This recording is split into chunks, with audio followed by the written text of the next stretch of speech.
അശ്വതി വിശ്വനാഥനുണ്ട് എനിക്കിപ്പോൾ കാലാവസ്ഥാ വിശേഷങ്ങളൊക്കെ ആയിട്ട്. Aswathy, good morning. ഇപ്പോൾ ഈ ഡിസാസ്റ്റർ മാനേജ്മെന്റ് അറിയിച്ചിരിക്കുന്ന ഏറ്റവും പുതിയ അപ്ഡേറ്റ് പ്രകാരം അടുത്ത 3 മണിക്കൂറിൽ ശക്തമായ മഴയ്ക്കും നല്ല കാറ്റിനുമൊക്കെയുള്ള സാധ്യത പ്രവചിച്ചിരിക്കുകയാണ്. അപ്പോൾ എങ്ങനെയാണ് ഇന്നത്തെ പൊതുവിലെ ജില്ലകളിലെ മഴ സാഹചര്യം? Sethu, good morning. പതിവ് പോലെ പ്രേക്ഷകർക്ക് ന്യൂസ് മലയാളത്തിന്റെ സ്കൈ വാച്ചിലേക്ക് സ്വാഗതം. മഴ അതിതീവ്രമാണ്, അതിനനുസരിച്ച് മഴക്കെടുതിയുമുണ്ട്. ഇന്ന് നിലവിൽ 6 ജില്ലകളിലാണ്, മാപ്പ് പരിശോധിക്കുമ്പോൾ 6 ജില്ലകളിലാണ് റെഡ് അലർട്ട് പ്രഖ്യാപിച്ചിട്ടുള്ളത്.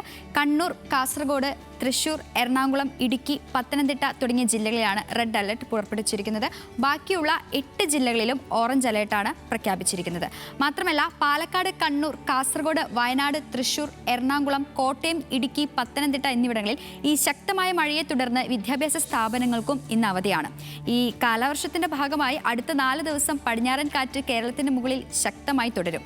ഈ മഴ കനത്താലുള്ള അപകട സാധ്യത കണക്കിലെടുത്ത് ഉരുൾപൊട്ടൽ സാധ്യത പ്രദേശങ്ങൾ, പുഴയോരം സ്ഥിരമായി വെള്ളം കയറുന്ന സ്ഥലങ്ങളൊക്കെ ഇവിടെ താമസിക്കുന്നവർ ഈ ബന്ധുവീടുകളിലേക്കോ ക്യാമ്പുകളിലേക്കോ മാറി താമസിക്കണമെന്ന് മുഖ്യമന്ത്രി പിണറായി വിജയൻ എന്ന പത്രസമ്മേളനത്തിൽ പറഞ്ഞിരുന്നു കേട്ടോ. അപ്പോൾ ഈ കാര്യങ്ങളൊക്കെ ഒന്ന് ശ്രദ്ധിക്കുക, ഈ മുൻകരുതലൊക്കെ ഒന്ന് സ്വീകരിക്കുക, ഇതൊക്കെ ഒന്ന് ശ്രദ്ധയിൽപ്പെടുത്തുന്നത് നല്ലതായിരിക്കും. അടുത്തതായി കള്ളക്കടൽ പ്രതിഭാസമാണ്.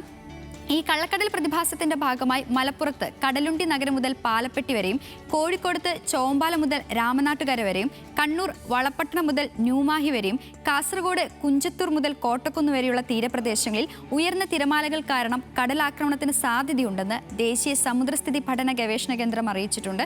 അതുകൊണ്ട് തീരദേശവാസികളും മത്സ്യത്തൊഴിലാളികളും എല്ലാവരും ജാഗ്രത പാലിക്കുക. അധികൃതർ നിങ്ങൾക്ക് നൽകുന്ന നിർദ്ദേശങ്ങൾ കൃത്യമായി പാലിക്കുക, സുരക്ഷിതരായിരിക്കുക. അടുത്തതായി മത്സ്യത്തൊഴിലാളികൾക്കുള്ള ജാഗ്രതാ നിർദ്ദേശമാണ്. കേരള, കർണാടക, ലക്ഷദ്വീപ് തീരങ്ങളിൽ ഇന്ന് മത്സ്യബന്ധനത്തിന് പോകാൻ പാടില്ലെന്ന് കേന്ദ്ര കാലാവസ്ഥാ വകുപ്പിന്റെ മുന്നറിയിപ്പുണ്ട്. ഇവിടങ്ങളിൽ മണിക്കൂറിൽ 35 മുതൽ 45 കിലോമീറ്റർ വരെയും ചില അവസരങ്ങളിൽ 55 കിലോമീറ്റർ വരെയും വേഗതയിൽ ശക്തമായ കാറ്റിനും മോശം കാലാവസ്ഥയ്ക്കും സാധ്യതയുള്ളതിനാലാണ് ഇന്ന് മത്സ്യബന്ധനത്തിന് പോകാൻ പാടില്ലെന്ന് കാലാവസ്ഥാ വകുപ്പ് മുന്നറിയിപ്പ് നൽകിയിരിക്കുന്നത്. അപ്പോൾ ഈ ശക്തമായ മഴ നമുക്കറിയാം മലവെള്ളപ്പാച്ചിലും മിന്നൽ പ്രളയങ്ങളൊക്കെ സൃഷ്ടിച്ചേക്കാം. ഈ നഗരപ്രദേശങ്ങളിലും പൊതുവെ താഴ്ന്ന പ്രദേശങ്ങളിലും വെള്ളക്കെട്ട് രൂപപ്പെടാനും സാധ്യതയുണ്ട്. ഈ മഴ തുടരുന്ന സാഹചര്യം മണ്ണിടിച്ചിലും ഉരുൾപൊട്ടലും ഒക്കെ ഉണ്ടാക്കാം. ഈ പൊതുജനങ്ങളും സർക്കാർ സംവിധാനങ്ങളും അതീവ ജാഗ്രത പാലിക്കണമെന്നും കേന്ദ്ര കാലാവസ്ഥാ വകുപ്പ് അറിയിച്ചിട്ടുണ്ട്. അപ്പോൾ ഈ സംസ്ഥാനത്ത് ഈ മഴയോടൊപ്പം ശക്തമായ കാറ്റിനുള്ള സാധ്യതയും പ്രവചിക്കപ്പെട്ടിട്ടുണ്ട് കേട്ടോ.